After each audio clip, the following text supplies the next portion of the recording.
సురేష్ కొచ్చటిల్ గారు, ఇప్పుడు ఇండిగో విషయంలో అర్నబ్ గోస్వామి లైవ్ మనం చూసాము. ఇది చాలా ఇప్పుడు సోషల్ మీడియాలో వైరల్ అవుతోంది.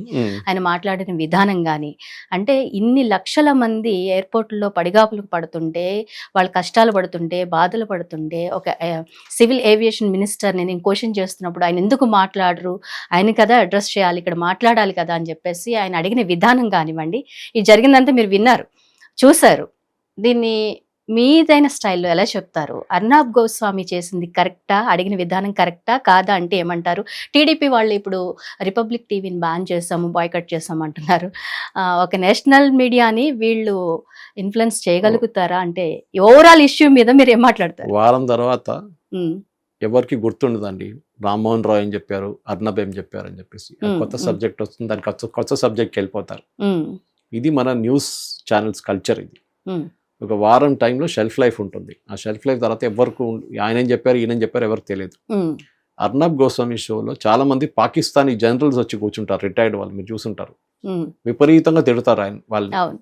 మీరు అనుకుంటారు ఎందుకు పాప ఆయన వచ్చి ఇక్కడ కూర్చొని తిట్లని తింటున్నాడు అర్నబ్ గోస్వామి షోలో, ఆయనకు పని లేదా పాకిస్తాన్ జనరల్కి, ఆయన ఇంట్లో వెళ్ళి కూర్చోవచ్చు కదా అంటే నెక్స్ట్ డే మళ్ళీ కనిపిస్తాడు.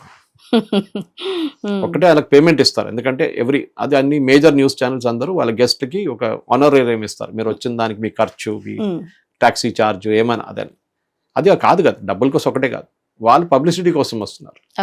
మేము పాకిస్తాన్లో ఉన్న ఒక 50 జనరల్ ఉంటే మమ్మల్ని పిలిచారు ఇద్దరిని అని చెప్పి వాళ్ళకి ఒక ప్రెస్టీజ్ ఇష్యూ.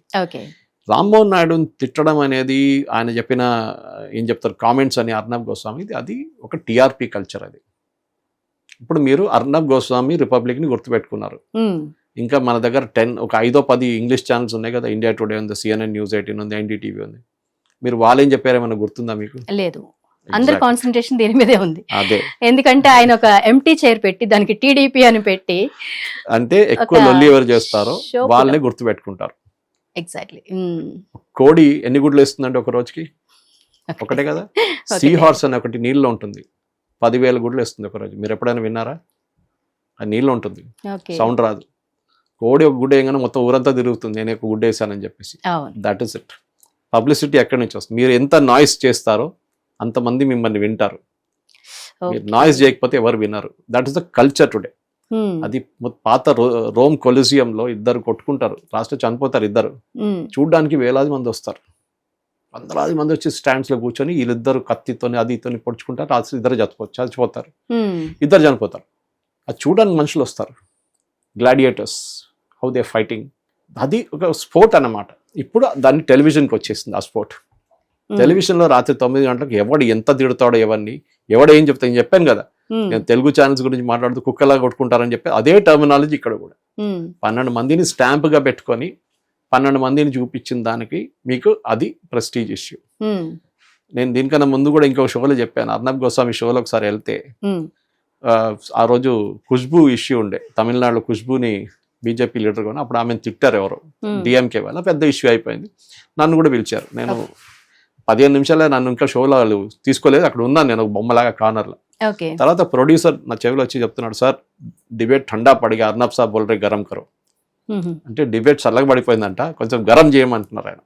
సో ఆలోచించండి కల్చర్ అంటే, నేనేమన్నా తిట్టాలి, తిడితే ఆయన కోపం పడతాడు, అప్పుడు డిబేట్ మళ్ళీ గరం అయిపోతుంది. So I went after the DMK గై.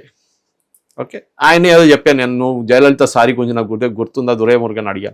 నేను కాదు, ఇంకా 10 మంది ఉన్నారు నాతో అంటే, మీరు ఉన్నారు కదా లిస్ట్లో అని చెప్పి నాకు ఇన్సిడెంట్ రిమెంబర్డ్ ఇన్సిడెంట్ నాకు గుర్తొచ్చింది. అది సడన్ గా చల్లబడిపోయిన డిబేట్ మొత్తం ఫుల్ నన్ను తిట్టడము, నేను ఆయన తిట్టడము, అంతా ఫుల్ షోలో టీఆర్పీ వచ్చేసింది. అది ఇది కావాలి వాళ్ళకి. ఎందుకంటే అదే టైంలో 15 ఛానల్స్ నడుస్తున్నాయి, తెలుగులో 5, హిందీలో 5, ఇంగ్లీష్లో 5, వెర్నాక్యులర్ లాంగ్వేజెస్ మిగతా మలయాళం, తమిళ, అన్నిట్లో మీకు అటెన్షన్ గెయిన్ చేయాలి. ఒకటే టీవీ సెట్ ఉంది మోస్ట్ ఆఫ్ ద ఇంట్లలో, కొన్నింట్లలో 2 ఉంటాయి. ఈ అటెన్షన్ అర్నబ్ గోస్వామి చూడాలంటే, అర్నబ్ గోస్వామి రామ్మోహన్ నాయుడు తిట్టారు, చూద్దాం రా. వైఎస్ఎస్పీ వాళ్ళు కూర్చుంటారు, బీజేపీ వాళ్ళు చూడరు, టీడీపీ వాళ్ళు తిడతారు. ఇదే కావాలి కదా ఆయనకి. టీడీపీ వాళ్ళు గుర్తుపెట్టుకున్నారు, ఆయన బాయ్కాట్ చేస్తే చేయకపోతే వాళ్ళకేం పోతుంది, ఏం పోతుంది. నిజానికి ఇండిగోలో జరిగినటువంటి సంక్షోభము, ఇదంతా ప్రజలు ఇబ్బందులు పడ్డాము, ఇదంతా కరెక్టే కాబట్టి చాలా మందికి అర్నబ్ గోస్వామి ఒక హీరోలా కనిపించింది. అది ఏంటంటే హ్యారీ ట్రూమన్ US ప్రెసిడెంట్ ఉండే ముందు, ఆయన డెస్క్ మీద ఒక బోర్డు ఉండే, the buck stops with me అని. అంటే ఎవరు తప్పు చేసినా కానీ నేను ప్రెసిడెంట్, నా రెస్పాన్సిబిలిటీ అది. నేను ఇంకొంత తల మీద వేయను, వాడు తప్పు చేశాడు, వీడు తప్పు చేశాడు, వాడు తప్పు. As a CEO of the organisation, as a minister in charge, you are responsibility. End of the day సరే DGCS వాళ్ళ రోల్ పాత వాళ్ళు ప్లే చేయలేదు కరెక్ట్గా, ఇండిగో వాళ్ళు డర్టీగా ప్లే చేయాలి, అదంతా ఉంది, no doubt about it. But as a minister you are responsible. మీరు ప్రతి నట్టు బోల్ట్ చెక్ చేయరు, పైలట్లు వచ్చిందన్న మీ పని కాదు. కానీ at the end of the day లక్షలాది మంది ఆ రోజు చనిపోయిన వాళ్ళు, కొంతమంది పిల్లలు వాళ్ళ ఫాదర్ మదర్ ఫ్యూనరల్కి వెళ్ళలేకపోయారు, పెళ్లికి వెళ్తున్న వాళ్ళు పెళ్లికి చేరుకోలేకపోయారు, కొంతమంది ఉద్యోగ ఇంటర్వ్యూకి వెళ్తున్నారు అక్కడ చేరుకోలేకపోయినా, కొంతమంది ఇంటర్నేషనల్ కనెక్షన్ చాలా మంది అది కనెక్ట్ చేయాలి. మనం చూసాం లగేజ్ పోయింది, ఎక్కడ పోయింది ఎవరికి తెలియదు లగేజ్ అంతా. ఇప్పుడు కూడా లగేజ్ ఇంటికి వస్తుందంట చాలా మంది. నేను కూడా 23 తారీఖు కోయంబత్తూరు బుక్ చేసుకున్నా మా అమ్మగారి బర్త్డే కోసం, 84th బర్త్డే కోసం. పోతుందా లేదా నాకు తెలియదు. సో నేనేం చేయాలి నాకు అర్థం కావట్లేదు. ఇప్పుడు బస్ లో బుక్ చేయాలన్నా బ్యాకప్ గా బహుశా చేయాల్సి వస్తుంది. రేపు ఇండిగోకే వెళ్ళండి, ఇండిగో ఒకటే ఉంది, మనకి ఇంకా విషయాలు తెలుస్తాయి కదా. ఇండిగో ఉంటే ఒకటే ఉంది. ఎందుకంటే that is where monopoly culture is very bad. ఒక టైంలో నేను దీనికన్నా ముందు కూడా చెప్పాను కొన్ని ఛానల్స్ లో. ఒక టైంలో బజాజ్ స్కూటర్, నా ఫాదర్ 87లో నాకు ఉద్యోగం వచ్చింది చెప్పాను చూడండి బంజారాలో. ఫాదర్ ఒక స్కూటర్ కొనిస్తా అన్నారు. చూస్తే 2 సంవత్సరాలు వెయిటింగ్ లిస్ట్. ఒక స్కూటర్కి 2 సంవత్సరాలు వెయిటింగ్ లిస్ట్. ఇప్పుడున్న పిల్లలకి తెలియదు అదంతా. 2 సంవత్సరాలు ఒక Bajaj scooter, 3rd rate scooter, Rahul Bajaj use చేసిన వర్డ్ 3rd రేట్ స్కూటర్ అని ఇట్లా టిల్ట్ చేసి కొడితేనే బండి స్టార్ట్ అవుతుంది. ఇప్పుడు కూడా నా దగ్గర ఉంది ఆ స్కూటర్. అది పని చేయట్లేదు, మా కార్ పార్కింగ్ పక్కన పెట్టుకున్నాను నేను. ఆ పని చేయట్లేదు, మా ఫాదర్ మెమరీ కోసం పెట్టుకున్నాను. But that is not a point. 6 నెలలు కావాలంటే ఫారిన్ ఎక్స్చేంజ్ ఇవ్వాలి డాలర్లో. 6 నెలల తర్వాత స్కూటర్ వస్తుంది. పెద్ద ఇష్యూ అది.